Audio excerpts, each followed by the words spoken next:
Good morning. I want, if you allow me, to start by just thanking Michael and Bill for creating the opportunity for me to address you today and to have the conversation, because I call that a conversation with you on issues which seems for me one of the most important issues the world is still facing. Because AIDS is not just issues of health. It is truly issues of social justice. It is issues of human rights. It is of issues of governance. It is issues of redistribution of opportunity. It is issues which, without any doubt, call us for making sure that people without a voice could have access to the world which we are building for ourselves, will have access to services, and will not hide themselves, go underground because they are criminalized or because they are stigmatized, because they are rejected. I'm very happy to be with you today because we are at a tipping point in the fight against HIV/AIDS. It is indeed a time for us to reflect, to take a little bit time to look back and to see what we have been able to do. And it is time, after 30 years, to think if we need to reshape our response, if we need to recommit ourselves, to redouble our effort in the fight against HIV/AIDS. We are, without making you starting thinking that I am a too optimistic person, I think we are at the best of the times. But unfortunately, we are also at the worst of the times in the fight against HIV/AIDS. Why the best of the times? We are because we have been able, with you, to demonstrate that money can work for people, that we can produce results. Just during the last 5 years, with a mechanism like a Global Fund, which is unique, we have been able to multiply the numbers of people on treatment by 10-fold. I said just during the last 5 years, moving from less than 500,000 people on treatment to more than 5 million people today. We have to recognize that during the last 20 years, we never managed to have any public health programs who have been able to go to scale so quickly. But we have not been just able to increase the coverage of people in need of treatment. We have been able to reduce the number of new infections by 17%, which means in absolute terms, we reduced or we averted 400,000 new infections in Africa only. We have been also able, because of this effort, to reduce the number of deaths by 10%. In some countries like Botswana, where a few years ago, people were telling me that, this country will not exist anymore in the map.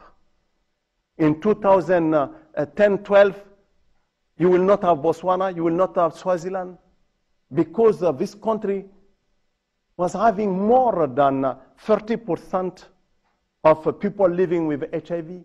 1 person out of 3 were infected. This country has been able to demonstrate that they can reach universal access. That universal access is not a dream for only rich people.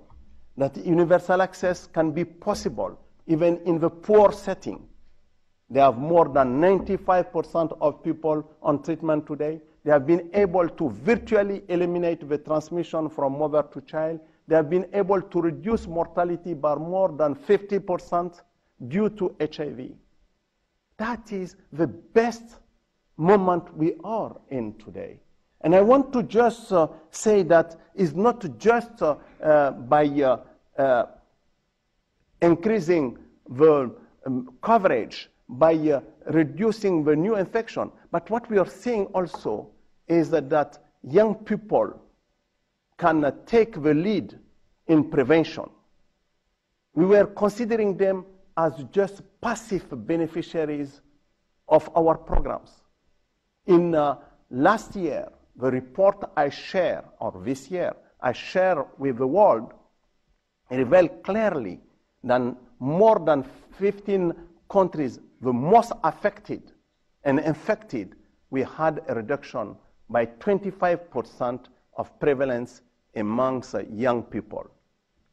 And it's not just because they were delaying their sexual relation, not because they were increasing the number of use of condom, not only because they were abstaining, but is because the social relationship between parent and child even changed because HIV. Sexuality education was something unacceptable in most of those parts of the world. And because HIV/AIDS, the parents today in most of those places are able to talk about sex with their children. Imagine a little bit a child in Papua New Guinea or in Mali sitting with his father telling him, you have to be careful. I don't want to lose you. I want you to know that AIDS is out there. And to protect yourself, you need to have this knowledge. That is a big change. That is the beginning of what I was calling for, the prevention revolution. And that is why I want to just say that we are at the best of the times. I was in Vienna, so happy to have a South Africa research center, Caprica, with a collaborating center of UNAIDS, coming and sharing their result with the world, telling us that they found microbicides, which can work for the first time for the women. It's the first time that we have a tool in the story of fighting HIV/AIDS in 30 years' time, which can help the women to initiate and to use a protective measures without having her to refer to any man. It's the first time. Circumcision, very good discovery. And we are happy that we could really help to go to scale with it. But protecting men, not women. Condoms, very important, and we need to continue to make sure that young people could use it. But in most of the traditional setting, the decision is a man. I use it or I don't use it. Female condom, the same, particularly in the region or the part of the world. It could be Pacific region, islands, or Africa, or different part. You will find that those tools are not used because the men, it is a decision of the men. So for me, it's so interesting to see that things are changing. Like I said I just was in Papua New Guinea. I saw a change coming there also, due to your, certainly partly to your effort, the commitment of Australia, the resources, the leadership, the pressure you have been creating to make sure that the leadership there continue to have AIDS on the top of the agenda. We are seeing decline on the prevalence there also. We are seeing now the debate emerging. When I met, for example, the responsible for your cooperation there, a young lady committed, trying to bring the debate around violence against women, making sure that we can have, during all my trip, all the information to make sure that the leadership there can hear me saying that man having sex with man, sex worker, they have the rights. Things are changing, and we have to accept that because also your strong prevention culture. You have been influencing many of us, starting by myself. Since I have been appointing, I was reading I can say that I was not reading, I was studying your strategy on HIV/AIDS based on prevention, making sure that we can cut the new infection. I use many of those elements to convince leaders like leaders of South Africa. After almost 10 years of inertia in a country where you have 1,500 new infections every day, country where you have almost 1,000 deaths every day, 10 years of inertia, we have been able to change that.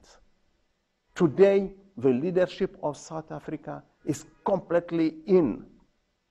They launched one of the biggest programs in the world. They want to test 15 million people before the end of the year.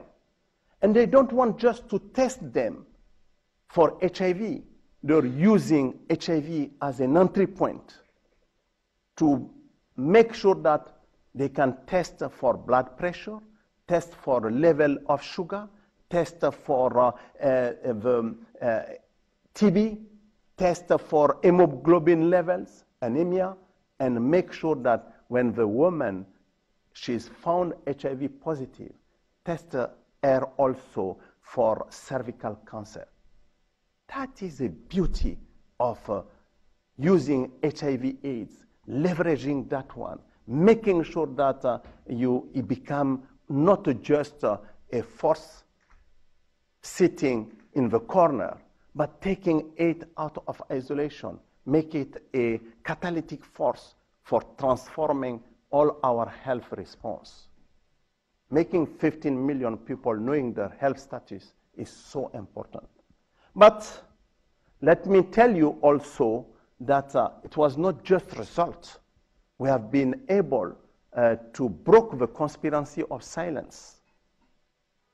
Few years ago, we were not, no one was talking about, except few people, except a few countries like yours, talking about drug user, talking about man having sex with men, talking about sex worker.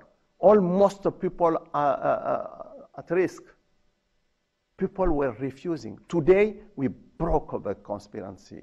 I know that since at least I've been appointed, I took that as one of my first responsibility, to commit myself, to talk about it, to the point that some of the leaders are asking me in my own continent, are you sure about what you're saying? When I'm traveling, going, negotiating for making sure that they liberate, they release people because they have been put in jail for 10 years, 14 years, because their sexual orientation. They don't sometimes understand. But I think it is our duty our obligation, moral obligation, to be part of a society which will not be exclusive, society which will be inclusive. Against AIDS is giving us that opportunity. I want to say that also we have been able to completely change, because HIV/AIDS, the governance system. I was in, like I said, almost, or Michael was telling you, 30 years in this whole world of development. Believe me, it's because HIV, because Global Fund, that we have been able to make a shift from this concept of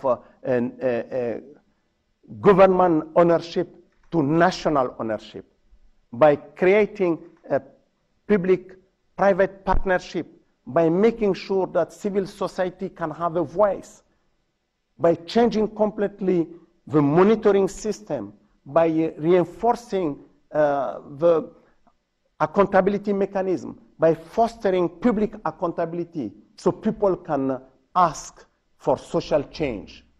That is a major process of democratizing the society. And it's so important that people should not forget that AIDS is not just the money we are getting for AIDS. It's to make our society more just, better. And that is why I continue to believe that the whole 3-1 mechanism we have been introducing, making sure that we have better coordination system, we have less duplication, the resources is aligned to national priorities and objectives, by making sure that we have less reporting mechanism. Instead of having 20 mechanisms to report, we have only one. And make sure at least we have only coordination mechanism. All of that help us to save money for people, not just for the sake of saving money. AIDS help us also to change the delivery system. I want to take time to just say all of that. The delivery system, the alternative approach system, the architecture of implementation changed completely with HIV/AIDS. For the first time, we saw communities, we saw civil society becoming provider of services, reinforcing interface between health system and communities, and becoming also provider of technical assistance. All the delivery system has been completely changed. For the first time, we are seeing people tapping on non-conventional capacities to expand their capacity to reach people by bringing health, community health workers, making task shifting possible. It was not at all there, because AIDS revealed clearly to the world that our system has limits, and we cannot go to scale if we are not creative, if we are not innovative, if we are not tapping to all those various service providers. Faith groups have been mobilized differently to make sure that they become more effective in terms of reaching also not just the areas where they're working, but other people. Creation of demand of services to increase the coverage has been critical, because we saw community conversation going on. I was in Tigray, in Ethiopia. I saw communities, conversation, people coming, discussing, creating a space for people to understand why services made available or not used, why they should better use these services which are there for them. Changing their understanding, change completely the dynamic of service coverage there. And today, they have more than 34,000 community workers throughout of the countries, used and paid and trained from AIDS money to become today these social mobilizers and a community health worker to reach in remote areas with services.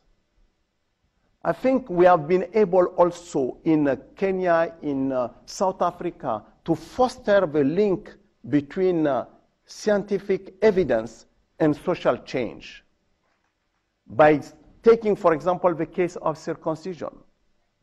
The evidence was there, but no one wanted to use it for cultural reasons. Zulu for 400 years have never been circumcised. But when we managed to get into the picture the leaders, the gatekeepers, the traditional leaders, the elders, today we don't know anymore how to give services to Zulu population in this all KwaZulu-Natal region. The queue is long. It's the same in Western Kenya. It's the same in Swaziland. It's the same in different places. We don't know anymore how to make those services available to adult and young people who are coming for circumcision. So the fostering science and social change aids help us to think about that by saying that sometimes evidence is there but is not used. I want to say also that with AIDS, and I was sharing that with, I was in the northern part of Nigeria, in a village completely lost in some areas called Pampaida, and I met there, I was very surprised. Health worker with a mobile phone, moving around, and going to community level, finding there a woman pregnant, bleeding, sending SMS to the reference center and receiving automatically in a 30-second the response from the doctor. You have been trained for that. That's the moment you have to deliver. You have to make this injection, and then you have to transfer this lady to the reference center. Bleeding stop, lady transfer, life save for this lady, for the baby. And all those were happening today. Monitoring the stock out on treatment, making sure that people can be reporting automatically so services can continue for people. No interruption on services. I am happy to say that if all of that is happening in a few years, because the solidarity, because the resources in some way you have been mobilizing through your community, because the partnership you have been building, it's important for me to just say that it is working. It is working for the people. But at the same time, I'm scared. And that's why I say that it's at the same time the worst of the times. I'm scared by what also I'm seeing now. What I'm seeing for the first time in 15 years is a reduction on funding allocation by 623 million just in Europe, even though the fastest epidemic is just happening in their backward. What I am seeing now is making me scared because people are having impression that is done, that we have 5 million people on treatment. They are forgetting completely that we have 10 million people waiting. They're forgetting that you have 33 million people infected. They're forgetting that we have 2 million deaths last year just due to HIV. They're forgetting that we have 16 million women infected, that we have 850,000 women dying every year due to HIV. So I'm very scared because any reduction on funding will be translated into a reduction of services which are made available today to the people. And that makes me scared because I'm saying the risk for us to transform this universal hope we have been creating for those 5 million people and more people who are waiting for those treatments into a universal nightmare. Because we know that if we stop the treatment for anyone, 6 months later, most of them will start dying, particularly in the poor setting. And we have to remember ourselves, the minorities who look like myself in most of those places will not die. They will continue to have access to services. But the money you mobilize to help a global fund is going to the majority of the poor people who don't have voice, who are not privileged like I am. And those people will not be able to come back to you to tell you that now, since you stop the funding, I don't have any more access to my treatment. They will die in a very silent way.